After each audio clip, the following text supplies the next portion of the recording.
yang di Korea mengajarkan Tuhan Ibu, ada Tuhan Bapak, ada Tuhan Ibu. Kok ada Tuhan Ibu? Mereka mengajarkan yang seperti itu, kan ngaco. Tapi banyak sekali orang suka sama ajaran seperti ini. Memang Betul. Tapi hanya membawa afirmasi pasti untung, bener gak? Asal kamu percaya pasti untung. Nah, gitu aja. Anjay. Ini gap paling menarik nih. Tensi Islam ini makin berkembang atau bakal makin menyurut Islam dulu? Baru kita ke sana. Gimana? Ini menurut pribadi berarti kan? Menurut pribadi kan? Ya. Menurut pribadi sih harusnya dengan keterbukaan informasi, kemajuan teknologi, insya Allah dan pasti Islam bakal berkembang. Weh. Kenapa? Oke. Kenapa? Karena kalau menurut gua sih satu-satunya agama di dunia yang gue bilang masih punya aturan yang ketat dari A sampai Z itu cuma Islam sekarang. Gitu. Benar. Terutama LDII ya. Benar. Terutama NU dan Daman tuh enak banget ngomong, siapa kamu? Aku tidak mengenal kamu. Nyala kamu, dasar kamu membuat kejahatan. Matius 7:22. Enggak gitu, enggak kesana juga. Langsung lah. Masalahnya langsungnya. Nah, lanjut. Tuhan di kota Daud. Nah, jika teman-teman itu salah koma. oh salah koma. Gimana tuh coba? Nanti itu Mantap jawaban dari Muslim. Oke, Bang Moto. Sekarang Mbak Alum nih, kenapa menolak konsep Tuhan anak? konsep Tuhan apa Bapa dan Anak gitu. Kenapa menolak? Anda selaku Muslim kenapa tolak itu? Menurut pengalaman pribadi aja ya, sebagai seorang konsultan gitu ya. Kalau saya dapat project yang kliennya tuh isinya ada bapak sama anak, nanti itu brief dari bapak sama brief dari anak tuh di depan ngomongnya sama, di belakang bisa beda. Kita tuh harus ngikutin yang mana. bintang. Ada dua pemikiran yang berbeda ya.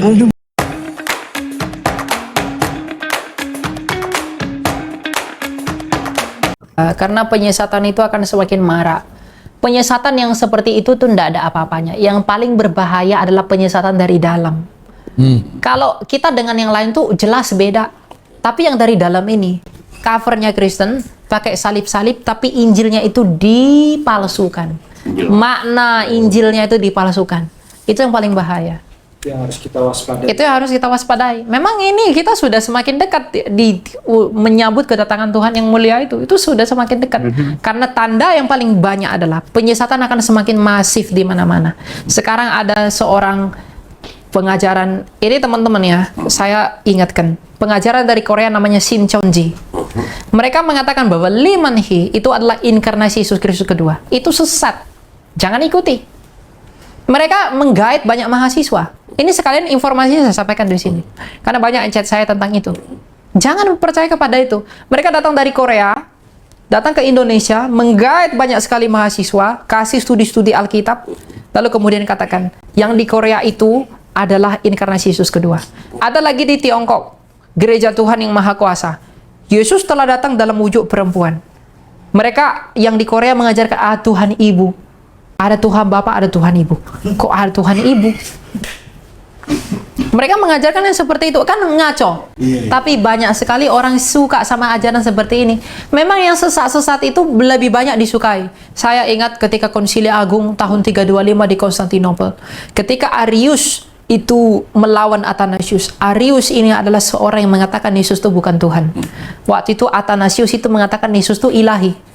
Nah, inilah yang menjadi dasar mengapa diadakannya Konsili Agung di Konstantinopel pertama, tahun 325. Kaisar mengumpulkan karena adanya pergolakan ini. Dulu orang-orang mengatakan kepada Athanasius, Athanasius, tidak ada yang mau berteman dengan engkau. Yesus itu bukan Tuhan. Seluruh dunia melawan engkau, wahai Athanasius. Athanasius bilang apa? Walaupun seluruh dunia melawan aku melawan seluruh dunia. Dia berkata seperti itu. Yang akhirnya ketika debat dalam konsili, dalam kemurahan hati Tuhan dan dalam pertolongan Tuhan melalui Roh Kudus, dia menolong akhirnya dogma pengajaran dari Athanasius lah yang benar, sehingga Arius diusir ke daerah Arab.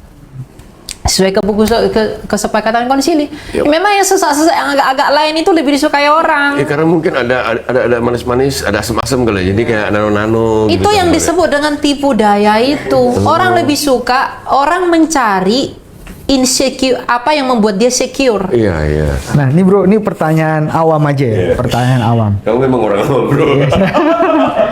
Nah, misalkan gini, waktu Yesus sebelum penyaliban Yesus kan pernah ada di dalam situasi dia stres berat dan keluar darah dari pori-porinya, pembuluh darah dari pori-porinya. Apakah mungkin itu sisi kemanusiaan Yesus di mana iblis itu mencoba terus membuat Yesus itu jadi terus keluar sisi kemanusiaannya? Iya, berani dikatakan imam besar kita adalah imam yang turut merasakan kelemahan-kelemahan kita. Siapa sih yang tidak takut mau disalib besok, mau dipaku, mau dirajam? Ya dia dalam kodratnya sebagai manusia juga mengalami ketakutan yang luar biasa. Tapi dalam doanya dia mampu berkata, bukan kehendakku, tapi kehendakmu. Ya Bapa, sekiranya cawan ini berlalu daripadaku, tapi bukan kehendakku, tapi kehendakmu. Itulah yang mendatangkan. Oke, mari kita reaksi video ini. Oke, buat narasumber di sini udah ada Kiryosmoto, alumni Kiamat, dan Bang Samudra. Assalamualaikum, Bang Kiryosmoto. Waalaikumsalam warahmatullahi wabarakatuh. Assalamualaikum, Bang alumni. Waalaikumsalam warahmatullahi wabarakatuh. Assalamualaikum, Bang Samudra. Waalaikumsalam warahmatullahi wabarakatuh. Para apologet kita beri tepuk tangan dulu. Nah, lagi pada ngumpul. Nah, ada beberapa poin-poin yang akan saya tanyakan kepada senior-senior saya. Saat dia membahas ada satu kejadian di Indonesia ini di dalam kekristenan yang bikin panik, yaitu saat ada orang yang memahami di Korea itu ada penjelmaan Yesus kedua. Akan tetapi dalam video ini Elia menolak pemahaman tersebut. Nah, kira-kira di atas sandaran yang sama harusnya mereka itu menerima inkarnasi Yesus kedua yang tadi ditolak oleh Elia, atau justru menerima? Itu gimana tanggapannya Bang Kiryosmoto dan yang lain? Bang Kiryosmoto dulu. Iya, kalau dari perspektif gue ya, kenapa dia itu menolak, karena gini, dalam perjanjian lama itu nggak ada yang namanya, ini perspektifnya teman-teman Kristen ya, bahwa segala sesuatu yang dinubuatkan dalam perjanjian lama itu akan digenapi dalam perjanjian baru. Kan gitu. Dan itu secara spesifik merujuk ke satu kota. Maksudnya gini, Lukas 2 nomor 11, pada hari ini telah lahir Tuhan, Juru Selamat di kota Daud, bukan di Korea. Kalau di Garut berarti Garut. Kalau di kota Daud, misalnya gitu. Kalau di kota Garut, kalau di kota Korea. Nah, gitu. tertulisnya apa? Di kota Daud, kan gitu ya. Terus ketika ini reinkarnasi kedua nggak cocok. Masa ketika dia bangkit gitu kan? Oke, coba aku nyamar jadi Kristen. Emang ada yang tahu maunya Tuhan? Mau dia inkarnasi sekali lagi gimana? Kan mereka selalu menjawab, Tuhan, kalau manusia jadi Tuhan nggak boleh. Tapi kalau Tuhan jadi manusia boleh. Lah kenapa? Berarti Tuhan mengkhianati bahwa dirinya itu maha kuat. Tiba-tiba jadi lemah. Lah, kamu kok menolak maunya Tuhan? Mana tahu ini maunya Tuhan yang kedua, gimana? Permasalahan di dalam perjanjian baru tuh nggak ada, inkarnasi kedua tuh nggak ada. Inkarnasi kedua itu nggak ada. Itu, terus ketika Yesus bangkit, dia minta apa sih? Di dalam beberapa terjemahan ada selembar sarang madu dan ikan goreng gitu kan. Yang dari Korea kalau bangkit minta apa? Minta kimchi. Samyang. Minta samyang. Iya juga ya. Gimana tanggapannya Bang Alumni? Tapi kalau saya pribadi Bang Dam, saya membantah apa yang dikatakan Bang Muto. Oh, gimana tuh? Seru nih. Jadi inkarnasi yang kedua pun juga nggak tertulis, yang pertama pun nggak ada tertulis. Gimana tuh? Proses pikirnya gimana itu? Lah, sekarang kalau memang dia itu reinkarnasi menjadi manusia, secara logika itu nggak jadi maha kuasa harusnya. Tapi kan maunya Tuhan dalam teologi mereka ya itu maunya Tuhan. Kalau Tuhan mau lemah, Kalau- ya apa urusan? Kalau memang yang dikatakan itu maunya Tuhan, dia inkarnasi, terus yang di surga siapa waktu Yesus di bumi? Logis nggak? Ada berapa Tuhan di situ? Dia juga. Ayo. Benar. Nah, kalau dari Bang Lum nih perspektifnya gimana? Kalau dari saya, mungkin saya agak berseberangan dengan Mbak Ahimoto ya. Wih, oh enggak sih ini. Hakimoto, ya serang aja Hakimoto, bagus. Nah, terus gimana? Jadi sebenarnya buat Elia itu, contoh Elia, jangan terburu-buru menolak inkarnasi kedua yang di Korea itu, jangan buru-buru menolak Alasan? gitu. Harusnya tuh adakan konsili dulu. Oh, Bener nggak? Konsili dulu, semua petinggi gereja, paus segala macam. cek. Aku tahu maksudnya. Maksudnya gini. Dulu pas masih hidup Yesus pun belum Tuhan ya? Udah Tuhan. Belum. Itu kan masih 325 tadi yang ngomong. Masih diributkan kan antara dia Tuhan atau Benar. enggak. Cocok. Bagus pemikirannya. Benar. Jadi di awal memang daripada hidupnya belum Tuhan ya. Di konsili baru diputuskan ya setelah pembidatan sekian pembidatan di konsili 325 di Konstantinopel diangkat jadi Tuhan. Iya. Jadi 325.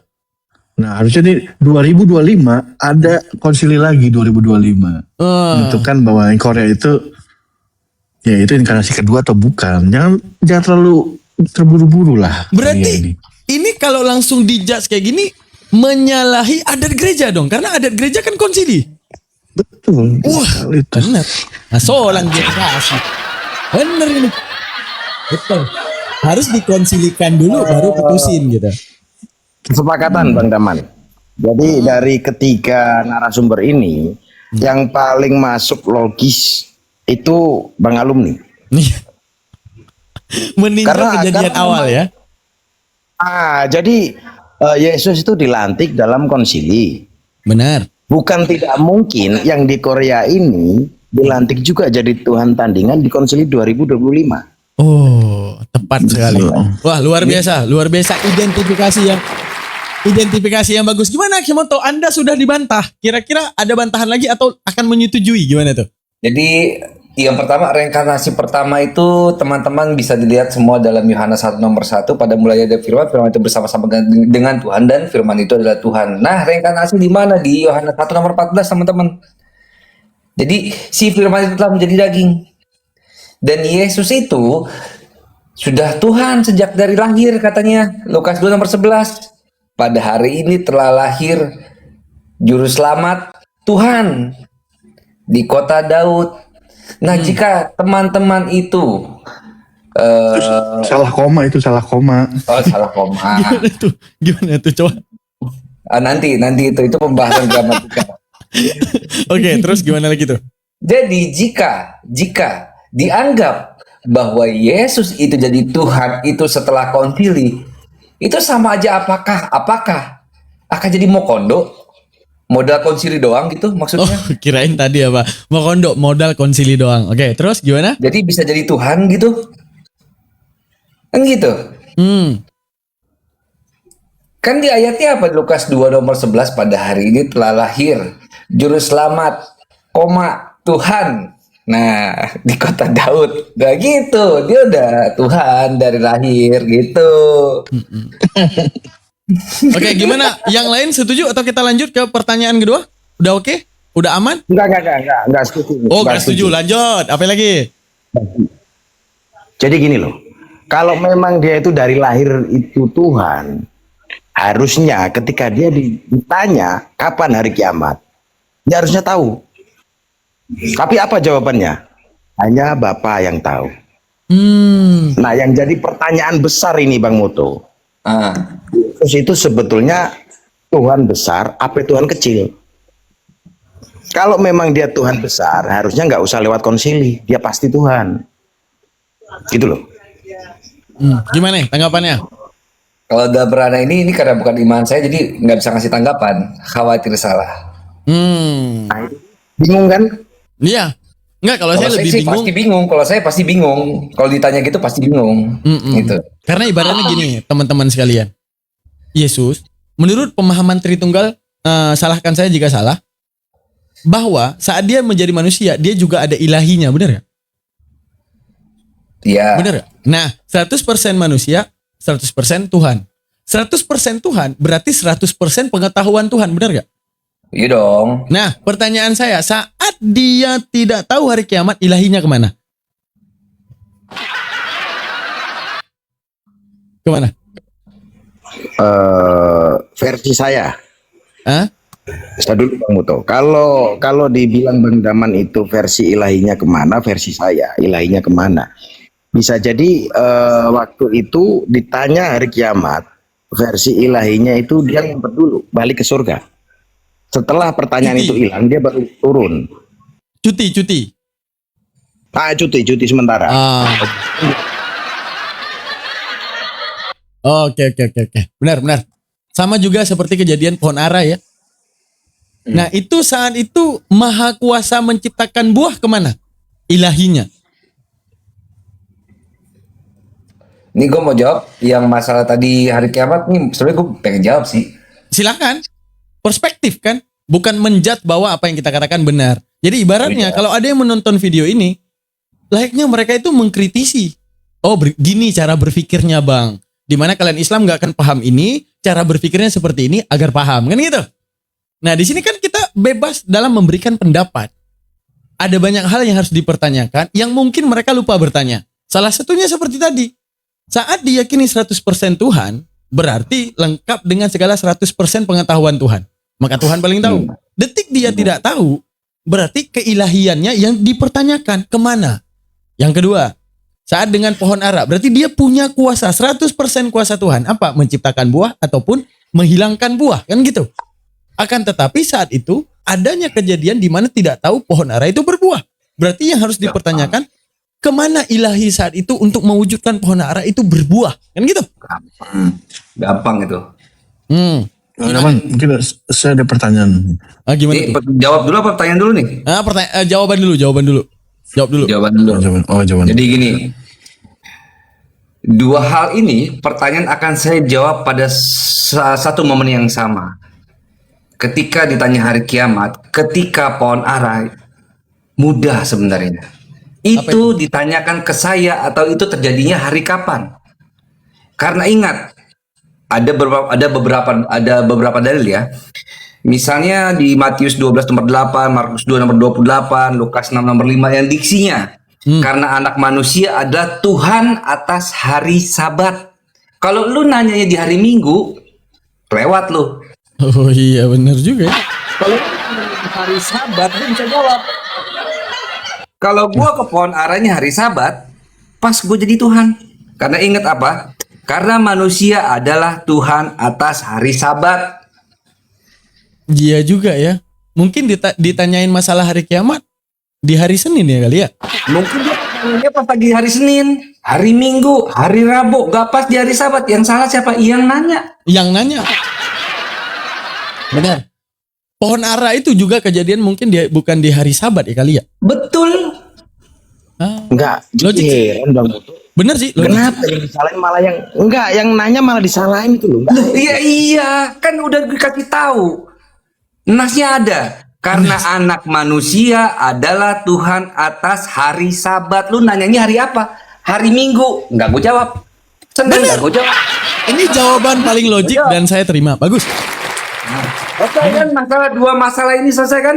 Selesai. Itu hebat. Masalah kekuasaan Tuhan tadi. Di mana kuasa Tuhan untuk menciptakan buah? Ya, kalau itu memang kejadian di hari Jumat misalnya, wajar. Bener itu.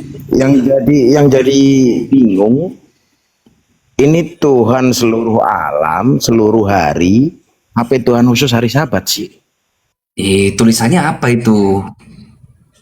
Ya bener hari Sabat. Ya udah. Ya itu menurut pemahaman kita, tidak dengan yang dipahami oleh teman kita Kristen. Iya, Oke, mantap. pasti.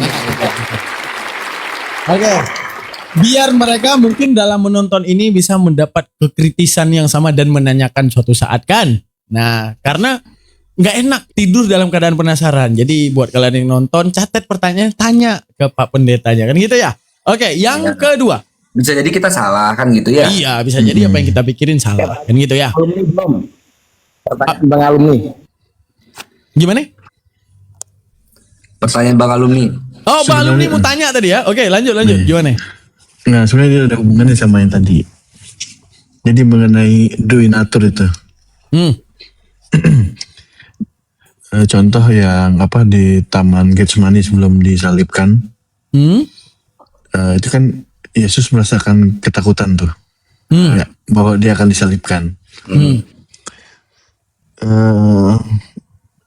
Itu apa mungkin doinaturnya itu tidak komunikasi antara satu dengan yang lain, ngerti nggak? Atau tidak ada kesadaran antara kodrat keilahian dengan kodrat manusianya, itu tidak ada yang sadar. Ngerti nggak? Paham. Gini. Ya, tunggu.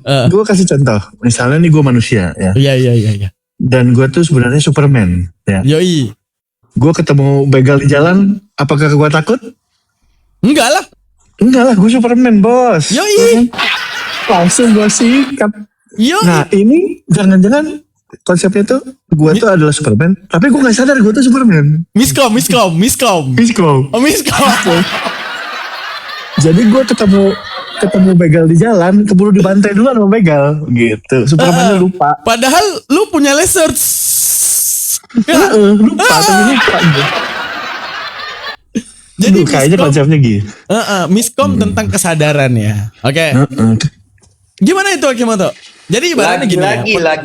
Lagi-lagi teman-teman terjebak, lagi-lagi diingatkan. Dibegal hari apa? Apa? Logik. Lagi-lagi barusan belum kering liur ini kayaknya ngomong ngasih tahu gitu ya. Belum selesai. Ingat, anak manusia itu Tuhan atas hari sabar. Udah itu Sabar, bisa iya. Ya. Ya itu bukan miskom. Salah lagi nih. Aduh. Enggak, jadi ibaratnya gini, itu pertanyaan Bang Alumni itu, kenapa harus ada ketakutan kalau memang ini sebuah perencanaan dan memang harus terjadi, bener gak? Bener. Enggak, kalau misalnya dia tahu ada keilahian dalam dirinya, kenapa harus takut? Tapi jawabannya udah terjawab sih, kan tadi jawabannya. Mungkin kejadiannya di hari Senin gimana? Oh iya, betul. Jadi teman-teman, itu hanya pemikiran dari Muslim. Kalau memang menonton video ini, nah patut dicatat dan dipertanyakan agar menjadi jawaban dan keimanan yang kuat untuk teman-teman kita Kristen. Tepuk tangan. Ya. Nah. Jadi kami udah klarifikasi bahwa ini cuma pemikiran kami. Kalian yang patut menguatkan iman dengan bertanya kembali, kan gitu ya. Oke, kita lanjut ke pertanyaan kedua. Nah, di Tiongkok ada gereja yang membahas satu dewi ya tadi ya, masalah dewi yang disebut dengan Tuhan Ibu. Lalu mereka tolak, loh kok ada Tuhan Ibu? Nah kita kan bertanya sekarang, lah kok ada Tuhan Anak? Di atas standar yang sama, patutnya mereka menolak Tuhan Ibu atau enggak kira-kira? Kayak contoh gini, mereka kan selalu ya ngomong, ya yang namanya anak Tuhan bang, ya bukan berarti anak yang dilahirin Tuhan, akan tetapi kayak contoh anak tangga kan bukan lahir dari tangga, kan gitu ya. Nah, sama juga ibu Tuhan, sama kayak seperti ibu jari, ya bukan berarti ini adalah ibu dari semua jari, kan gitu. Nah, seharusnya mereka menolak konsep ibu Tuhan atau menerima, karena mereka udah terlanjur menerima Tuhan anak nih. Gimana? Kalau gue ya, ini kalau gue perspektif gue pribadi ini bisa salah, tapi salah sih. Jadi konsep Tuhan Ibu itu memecah permasalahan selama kurang lebih 2000 tahun, di mana dia tuh yatim, nggak punya ibu. Tuhan, ada Tuhan Bapa, ada Tuhan Anak, nggak ada Tuhan Ibu kan? Adanya dihadirkan konsep Tuhan Ibu, dan jadi apa dia tapiatu jatuhnya kan gitu ya? Jadi keluarga cemara dong seharusnya dong. Ya, divine family gitu. Kalau dari saya itu merujuk perkataan Bang Muto yang kedua. Apa itu? Jadi yang tertulis itu anak jadi Tuhan hari Sabat kan gitu. Nah, selain hari Sabat, itu bisa jadi diganti Tuhan Ibu. Gimana? Logis Nggak ada nggak? tulisannya bahwa anak manusia itu Tuhan atas hari ibu gitu. Ibu kita KPI. Enggak gitu tulisannya. Emang nggak gitu Bang Muto, tapi gini loh, kalau memang hari Sabat itu ada Tuhannya selain hari Sabat, itu kan nggak ada. Ya nanyanya nggak hari Sabat sih, coba hari Oh Sabat. iya, salah itu nanya. Ntar aja hari Sabat aja coba tanya. Nah sekarang coba nanti orang-orang Kristen tanya tuh sama ibunya Tuhan, kapan hari kiamat? Itu kan nanyanya kan bebas, selain hari Sabat. Katakan selain hari Sabat Tuhannya jadi ibu. Oke, perspektifnya. Tapi kalau berbicara tentang tadi penolakan dan penerimaan, Tuhan Ibu ditolak. Nah, seharusnya di atas standar yang sama menerima Tuhan anak, seharusnya ini Tuhan Ibu diterima atau tidak? Gitu. Ya diterima, harusnya diterima. Karena gini, alasan penolakan adanya Tuhan Ibu menjadi sesat dan cacat, kita tidak menemukan cacatnya. Karena gini, kalau kita memposisikan diri sebagai mereka yang menerima Tuhan anak, maka Tuhan Ibu bukan sebuah kecacatan, benar gak? Kayak contoh gini, saya Logis.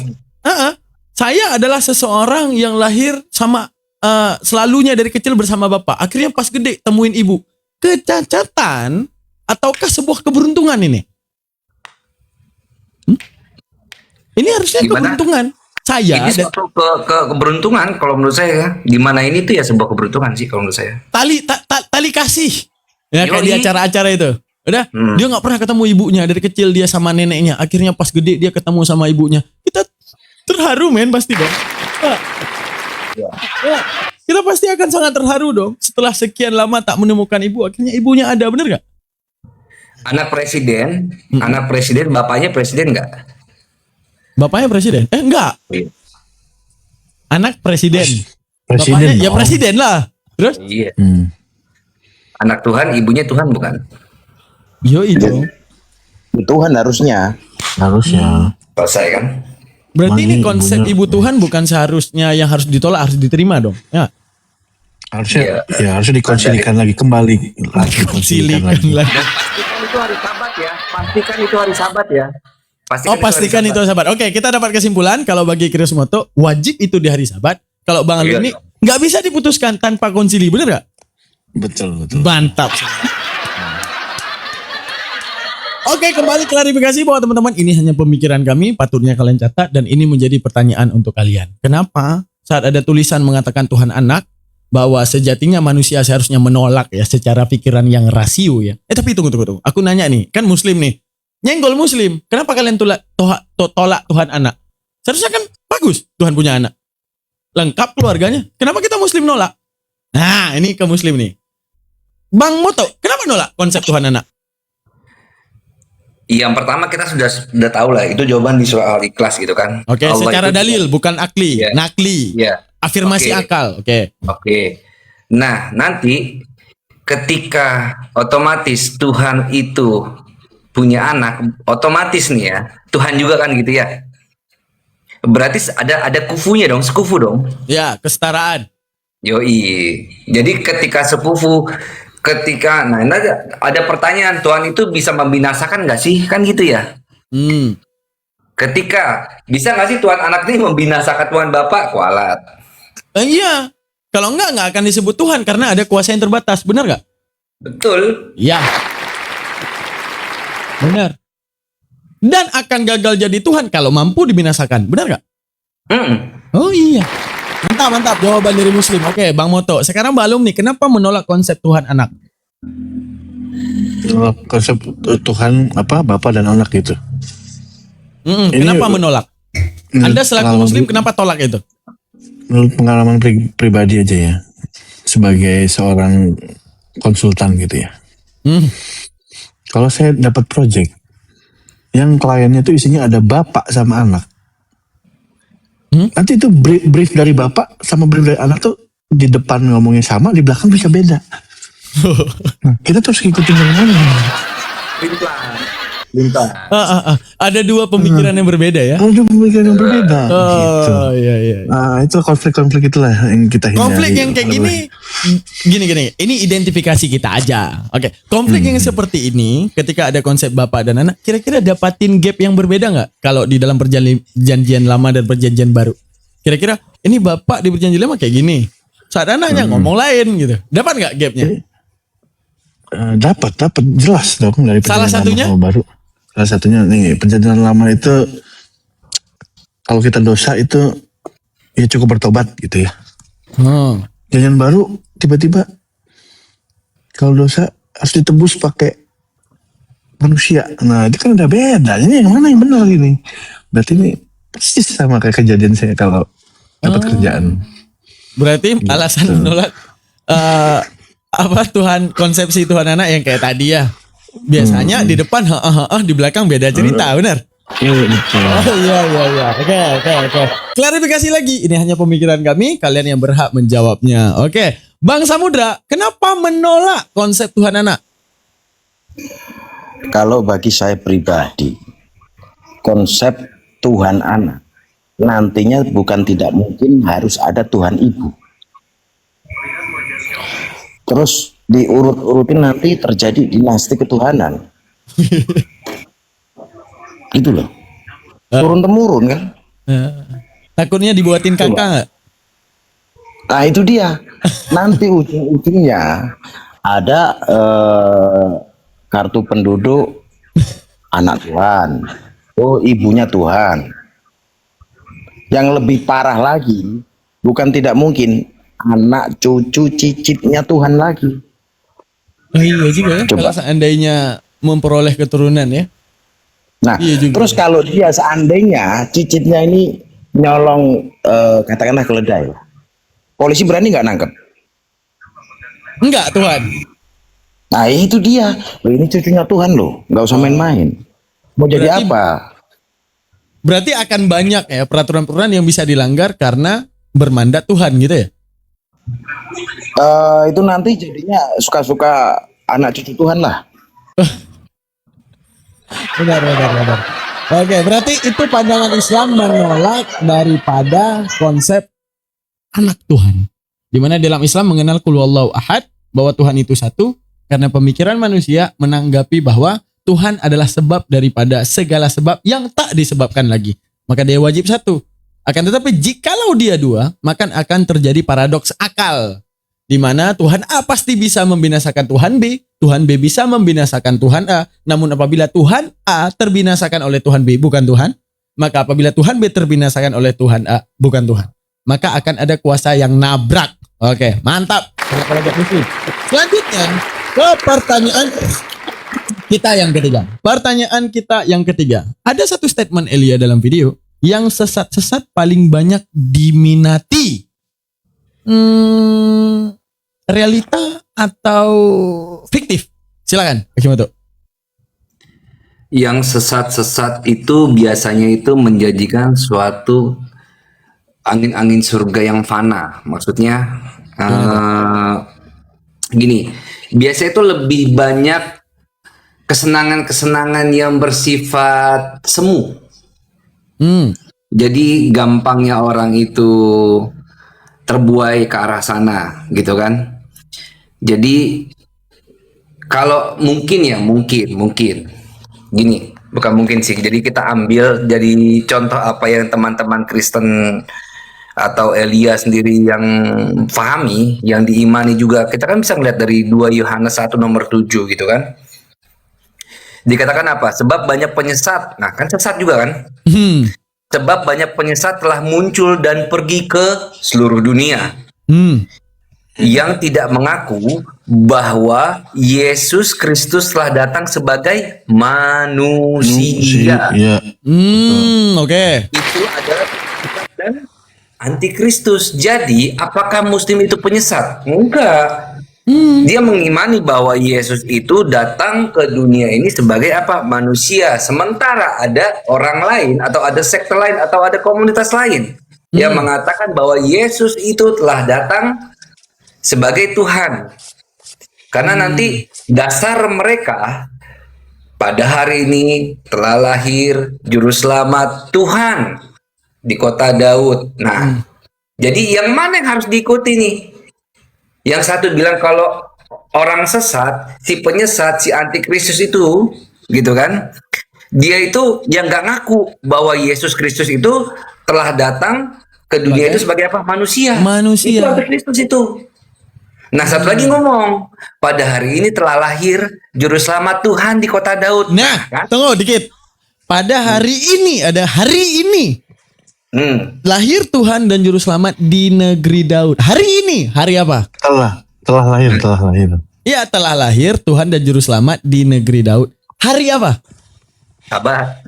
Sa? Sebab anak manusia itu adalah Tuhan atas hari Sabat. Nah, jadi connect tuh. Sebab hari ini, hari apa? Itu adul ini. Apa? Jadi Iya? kayak kalau di kita tuh alif lam al-yauma akmaltum lakum dinakum gitu kan? Oh, Itu alif tuh lam adil hudur. adil hudur. Oh, alif lam adil hudur ya. Oke, mantap. Assalamualaikum. Waalaikumsalam warahmatullahi taala wabarakatuh. Bentar, aku tambahkan bentar ya teman-teman. Aku tambahin Goldian ke ini dulu. Ke ruang diskusi. Ya, ingat ya, ini perspektif yang salah dari pemikiran Muslim dan sepatutnya teman-teman Kristen bertanya kembali tentang imannya ya. Naruh di sebelahku aja. Assalamualaikum warahmatullahi wabarakatuh. Bro Goldian, kita invite untuk masuk ke live kita hari ini. Apa kabar Bro Goldian? Alhamdulillah, Nabi Khair. Masya Allah. Oke, Bang Alumni monitor di balik pertanyaan ini yang tadi. Bang Alumni. Yes. Oke, pertanyaannya, yang sesat-sesat paling banyak diminati, bisa nggak? Standarnya karena sesat maka akan jadi banyak. Nah itu gimana? Ya, setuju. Setuju. Alasan? Itu sangat manusiawi itu. Contoh, ini saya kasih contoh. Pernah dengar investasi bodong nggak? Karena Nah, investasi bodong tuh biasanya satu pasti nih, kalau Anda invest pasti untung. Pasti untung. Oke. janji Pasti untuk- return yang gede banget. Ibaratnya kalau Anda ikutin pasti selamat. Nah, gitu. Paham. Semua yang investasi yang ngomongnya pasti untung, udah pasti itu investasi bodong. Gitu lah. Dan banyak, bener gak? Dan banyak korbannya. Dan banyak, bener. Gini, Itu ya. Korbannya. gini. Yang aku tangkap, ya. Kenapa dia jadi bodong? Karena dia tidak menjelaskan bagaimana struktural masuk dan keluarnya, bagaimana masuk uangnya, bagaimana keluarnya, bagaimana pengelolaan dan semuanya, bener gak?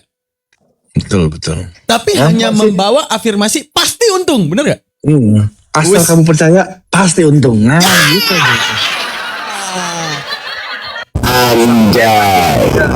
Ini gap paling menarik nih. Pasti Terus, selamat gitu ya. oke, tanggapan dari yang lainnya, Bang Samudra. Yang sesat-sesat pasti banyak diminati. Kalau yang dikatakan si Mbak Elia Miron, karena mereka itu udah sesat, itu loh.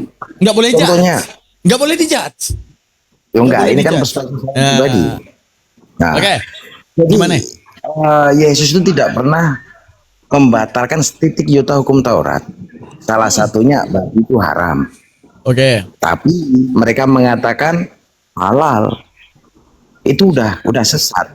Makanya mereka juga seneng sesat seperti itu. Makanya Karena- membuat jadi lebih banyak. Ah, cukup simpel. Kamu percaya dosa kamu udah ditebus. Enak toh. Nggak repot-repot beribadah. Nggak usah repot-repot bekerja. Kita ngerampok, yang penting udah ditebus. Bener itu. Bener analogi Bang Alumni tadi. Yang penting untung aja. Ya, benar. Kalau di kita di Betul, Islam betul. nih. Oke. Kalau di kita di Islam kan menjelaskan bahwa kalau di Islam ini step by step cara memasak. Ya, ibaratnya gini, Islam itu nggak langsung suguhin ini makanannya, enggak. Tapi ngasih tahu cara makannya, bagaimana makanan itu dijaga, higienis, ya. Bagaimana makanan itu akan disajikan. Tapi kalau dalam hal keimanan mereka tadi di dalam ini, benar analogi Bang Alumni, ibaratnya investasi bodong. Pasti untung ataupun pasti selamat. Nah, ini yang bikin banyak orang mau, benar gak? Sangat lebih yang untung. Oke, Bro Goldian, di balik video ini ada satu statement daripada Elia. Yang sesat-sesat pasti paling banyak diminati. Silakan tanggapannya. Iya, yang sesat-sesat, apalagi yang gabrul-gabrul, itu paling banyak diminati.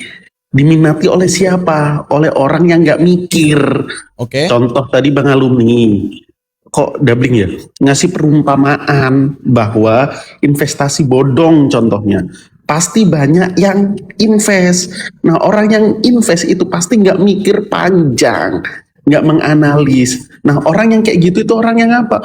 Orang yang bodoh, gampang diiming-imingi sesuatu yang pasti, padahal nggak mencari tahu kebenarannya seperti apa gitu. Oke, mantap dari semua apologet. Oke, menurut semua yang ada di sini sebagai apologet Muslim, oke, kan tadi identiknya yang sesat-sesat paling banyak, kan gitu ya? Oke.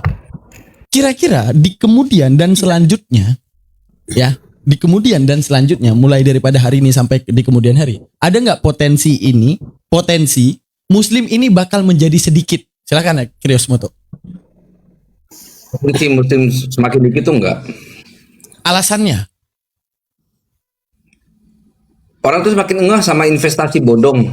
Tapi walaupun gua sendiri Betul. itu Jago. makin ngeh, korban udah semakin banyak bergelimpangan, kan gitu ya. Meskipun gua sendiri tuh sebenarnya nyaman, gua serius nyaman gua. Nama lain bodong itu kan pusar, gitu kan. Dan gua sering banget investasi di atas pusar gitu. Jadi enak gitu, nyaman gua, nggak ada masalah gitu. Dan itu menurut gue tuh kegiatan yang paling mengasihkan itu investasi di atas pusar, bukan investasi bodong. Jadi orang banyak ngeh, korban banyak bergelimpangan, banyak yang speak up. Terus juga daya baca masyarakat sekarang tuh udah mulai bertumbuh, teknologi juga udah mulai bertumbuh, internet juga makin di mana-mana, udah bisa diakses. Jadinya ya sudah, kepintaran orang tuh mau nggak mau tuh ya informasi semakin luas, jadi semakin mudah dapatkan. Oh, ini toh si investasi bodong gitu kan, yang seperti ini yang menjanjikan kesemuan. Kalau kata Kores apa, janji-janji caleg misal gitu kan, yang besok saya aspal, besok saya bangun ini, bangun itu, gitu kan. Pilihlah saya, ikutlah saya, gitu kan. Pas udah ikut gitu kan, saya ngomong, misalnya yang Daman nih jadi calegnya, Pak Daman, iya, Bapak kan waktu itu berjanji, ya, mau bangun jalan nih, di aspal yang ini, jalan yang ini nih, kok sekarang kan sudah terpilih nih, kok belum di aspal? Terus Pak Daman tuh enak banget ngomong, siapa kamu? Aku tidak mengenal kamu, nyala kamu, dasar kamu pembuat kejahatan. Matius 7:22. Enggak gitu, enggak ke sana juga, enggak ke sana juga. Langsung lah. Masalahnya langsung lah. Nah, lanjut. Enak gak sih digituin sama Bapak caleg yang terhormat yang saya pilih? Gak enak. Gak enak, karena itu investasi bodong. Ketika saya sudah memilih, udah jadi caleg, saya tagih janjinya dong. Pak, ini katanya mau diaspal jalan sini. Masa digituin? Siapa kamu? Saya nggak mengenal kamu. Nyala kamu daripadaku. Dasar kalian semua pembuat kejahatan. Aduh, malah mau dibilang berbuat jahat. Ya itulah kurang lebih dari saya. Oke. Bang Alumni tadi yang saya yang dari Bang Moto yang saya tangkap, yang keren jawabannya apa? Yang keren jawabannya Pak, detik orang akan sadar tentang apa tadi? Investasi bodong ya. Benar. Jadi gini, melihat daripada sosial eksperimen yang terjadi di London saat ada seseorang, apa kita bilangnya, misionaris ya, yang dia believe in Jesus ya gitu kan, dia ngomong ke orang yang di jalan, mereka bilang no, Jesus is mitologi, mereka jawab. Paham gak maksudnya? Arti mitologi. Artinya seakan-akan si pemuda itu menyadarkan nggak usah lagi masuk ke mitologi itu. Kisah di mana kamu itu udah dijamin gitu, paham gak? Jadi dengan perkembangan zaman, dengan penolakan-penolakan terhadap Yesus seperti ini, benar juga ya identifikasinya ke arah tersebut ya teman-teman ya. Oke, menurut Bang Alum nih, potensi Islam ini makin berkembang atau bakal makin menyurut Islam dulu? Baru kita ke sana. Gimana? Ini menurut pribadi berarti kan? Menurut pribadi kan? Ya. Ya menurut pribadi sih harusnya dengan keterbukaan informasi, kemajuan teknologi, insya Allah dan pasti Islam bakal berkembang. Weh. Kenapa? Oke. Kenapa? Karena kalau menurut gua sih satu-satunya agama di dunia yang gue bilang masih punya aturan yang ketat dari A sampai Z. Ya, itu cuman Islam sekarang. Gitu. Benar. Terutama LDII ya. Benar. Terutama NU dan Oke. Bagus. Mantap. Dari malu nih. Bang Samudra. Siap. Gimana menurut tanggapan Bang Samudra? Akankah Islam di kemudian hari lebih berkembang atau akan lebih menyusut? Dan bagaimana juga tanggapan terhadap Kristen akan semakin tinggi atau akan semakin menyusut? Terserah perpindahannya ke ateiskah dan semuanya gitu. Silakan. Bagi saya pribadi itu Islam semakin berkembang, Kristen Alasan? semakin menyusut. Alasannya apa? Alasannya dari Islam dulu. Karena kita itu memang harus dan memang terjaga dari kesadaran untuk investasi yang bodong. Judulnya mana? Lagi-lagi investasi bodong ya guys. Oke, lanjut. Judulnya investasi bodongnya seperti ini. Dosa kita udah ditebus. Bullshit. Ngomong kosong. Itu yang pertama. Yang kedua, Tuhan inkarnasi. Jelas nggak masuk logika. Ada Tuhan anak, apalagi nggak masuk nurul. Nah, ini yang selalu terjaga dalam Islam. Kenapa Kristen itu semakin mengalami kemerosotan? Mereka berpikir, apa iya sih?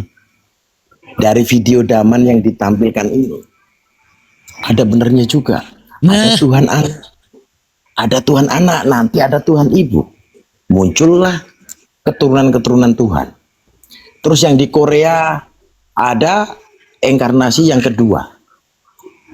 Yesus dilantik jadi Tuhan di konsili. Bukan tidak mungkin nantinya ada konsili lagi yang mengaku inkarnasi Tuhan. Mereka pasti berpikir semakin sadar gitu loh. Karena mereka terlanjur bilang kalau Tuhannya memang mau, kenapa kita harus bantah, bener gak? Sering pendeta ngomong itu. Selalu di pesan ini ditanyakan Tuhan kok jadi manusia. Lah kalau Tuhan mau, ente mau ngomong apa? Benar. Oke, gimana? Lanjut. Kalau memang mereka mengatakan, lu suka-suka Tuhan lah. Nah, kalau memang suka-suka Tuhan, itu berarti menghilangkan sifat Tuhan. Yang seharusnya maha kuasa, menjadi maha ketergantungan. Gak logis. Oke, mantap. Oke, sekarang kita lanjut ke Bro Goldian.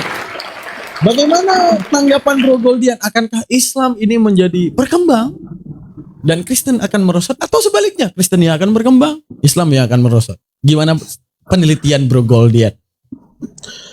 Oke, tadi contohnya pakai instrumen investasi bodong. Menarik sekali. Ya. Sekarang itu tolong itu kok doubling kenapa? Cek.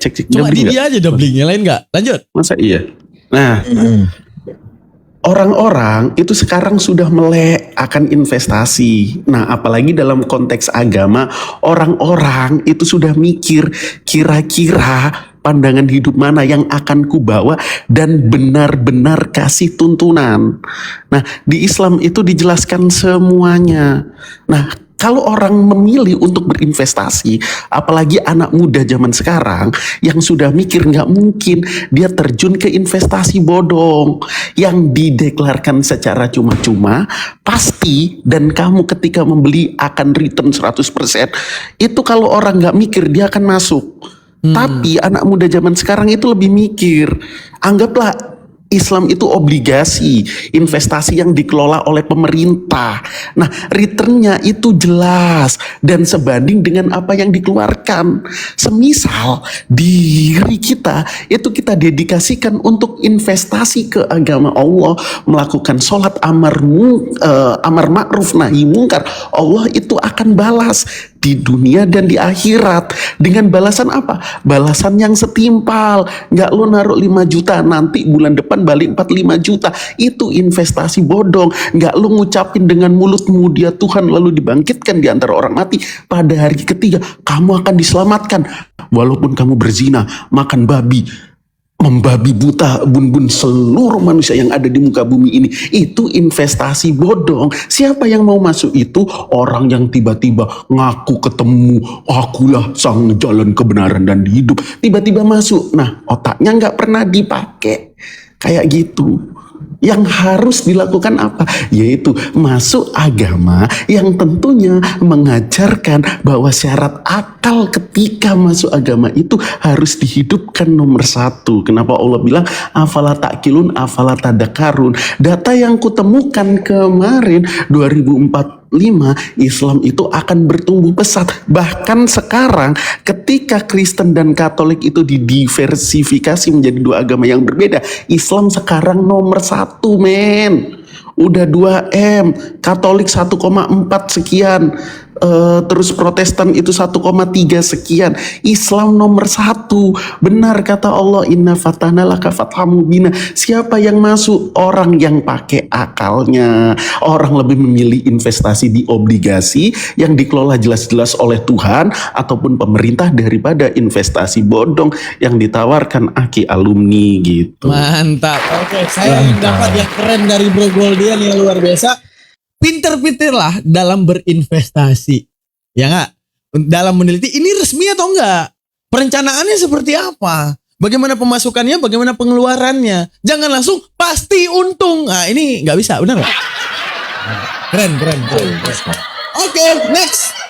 Pertanyaan next yang bisa kita ambil dari video ini yaitu, Emang ada lagi ya pertanyaan? mau lagi?